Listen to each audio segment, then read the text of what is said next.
Don't we get started? Because to get to today's slides, I actually do have to take a quick trot through Okay. the previous slides. So I think we were all with us last week, but it's never a bad thing to recap. So last week we looked at a lot of really fun stuff, but the key thing that I did want to just briefly touch upon again is really foundational. To talk about compassion and why it's the title of what we're doing is because it is both the noticing and the being connected with the pain in the world, along with action. And we haven't learned a lot of the tenets that help us to understand what the actions should be, but we'll get there. And then we did talk a little bit about the difference between compassion and empathy, both good things, but it's good to understand that empathy alone can be a bit of a distress if we don't look for the action. And then I heard that we had good reactions to doing our resetting of the negativity bias. I feel like I need to do this about once a month to just remind myself that these voices, that these inner critics, that, they have their use, but they are not necessarily accurate nor helpful. So anyhow, moving on from what we did last week, we're going to start the part of our discussion where we look to the four elements that compassion draws from. And one is a healthy, sound body. And in future weeks, we will get to mind, heart, and wishes. So today, where we will begin is to talk about burnout, because one of the biggest contributors towards people not feeling well is just an exhaustion, a feeling of a fatigue and a feeling that there's just too much.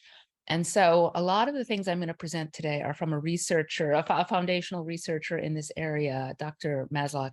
And the thing that I don't have here, it's in my speaker notes, but she has this phrase that I so enjoy. And the phrase is this: um, burnout is the canary in the coal mine of a toxic work environment. And why on earth would we beat up the canary for giving us these very accurate and effective bits of feedback? So to understand that a little bit more, and I'm going to go, I didn't cut out a lot of slides, but I'm not going to linger on most of them. One of the things I want to tie to last week, when we talk about the elements of burnout, again, this is all Dr. Maslow's work. I think we would all agree this rings true, these three elements. But what's really key about them to understand is that these three dimensions of burnout come, in fact, from our values, from our strength. We care about what we do. We care about the quality of our effort, and we care that these things are tied to something bigger. So those three things which cause burnout might be just a different way to look at how we might take action to deal with our burnout. And so, again, we talked about workload control, rewards and or actually, we haven't talked about them, but these are the 6 factors that go up into them. And I'm not going to go deeply into them, but again, naming them helps to kind of understand where we might have some actions to address them.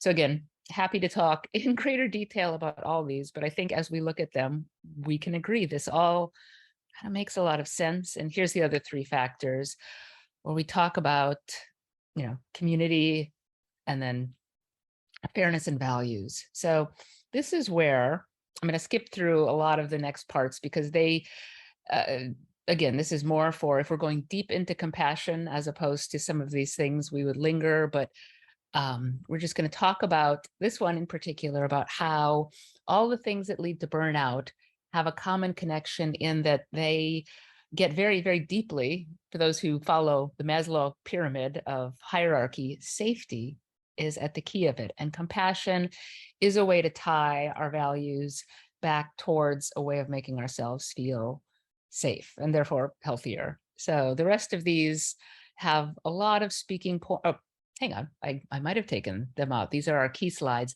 So in terms of relief and how we would look towards addressing burnout, now this again, it's very different in every situation, but for each of those 6 things we talked about, these are some specific actions that people have taken.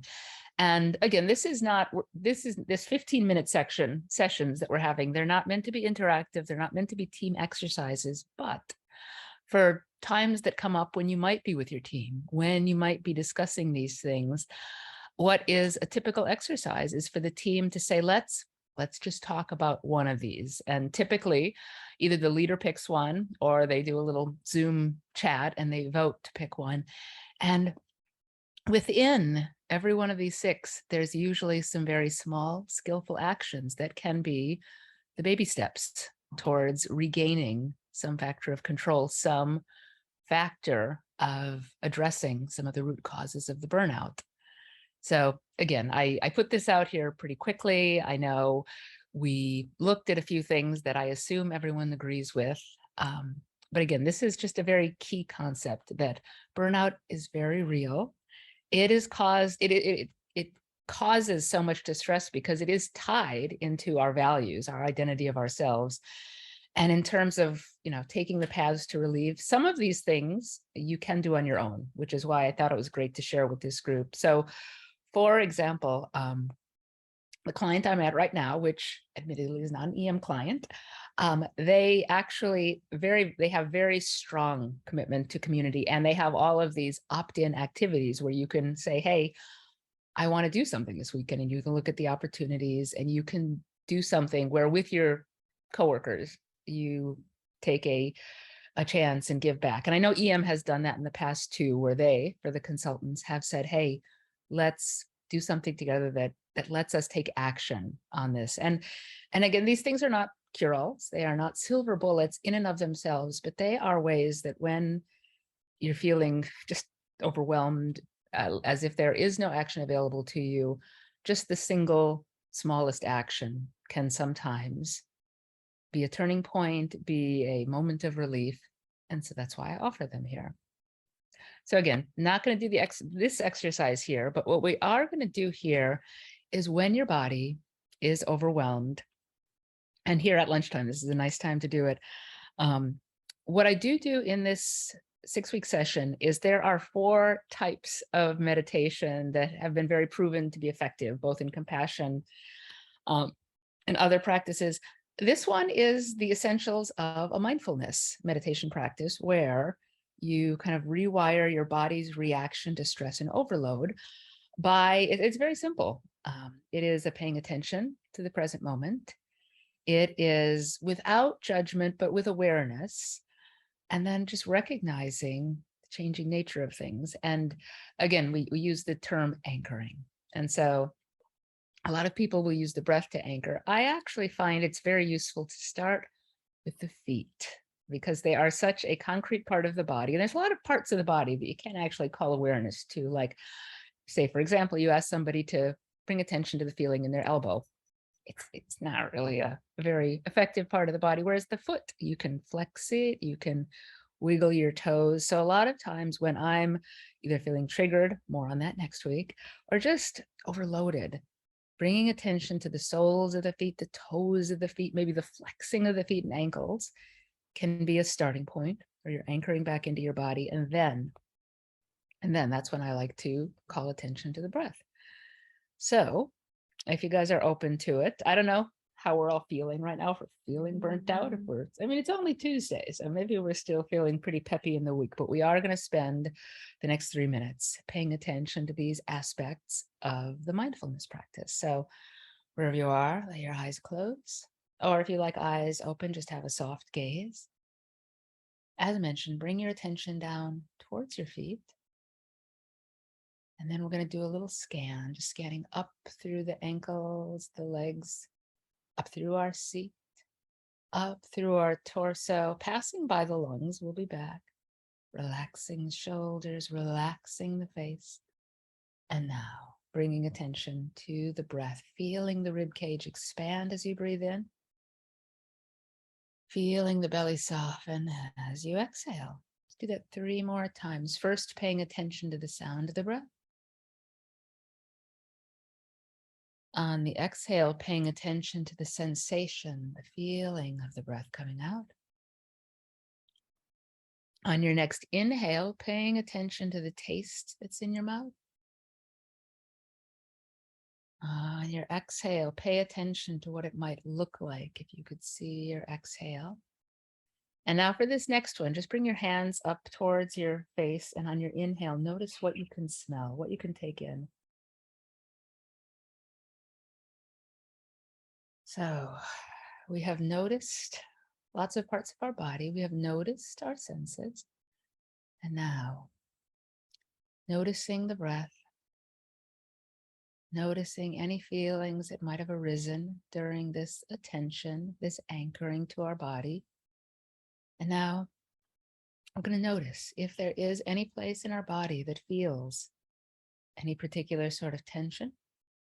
Don't judge it, but if you can, release and relax it. Don't worry if you can't. Our bodies are pretty good at holding on to things. And now, just one more time, taking a scan all the way from head through shoulders, through torsos, through legs, feet, toes. Noticing any part of the body that just might feel a little sore, a little fatigued. Now we're going to take one deep, deep, deep breath in and let it out. And now just for fun, we're going to do what's called an energizing breath. So you're going to place one hand on the heart, one hand on the belly. So fill up the top of the lungs. Now fill up the bottom of the lungs and reverse. Empty bottom, empty top. One more time. Fill top, fill bottom, empty bottom, empty top. One more time. Inhale, fill the top of lungs, fill bottom of lungs, hold. And now exhale bottom, exhale top. Now just breathe naturally.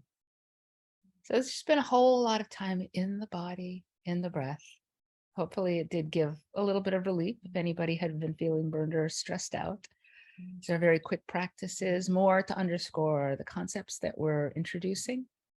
Hopefully this is useful. It is 12:14, so if anybody's got any comments or questions, I am happy to hang out as long as you are, but for those that need to go, I release you and I thank you for coming.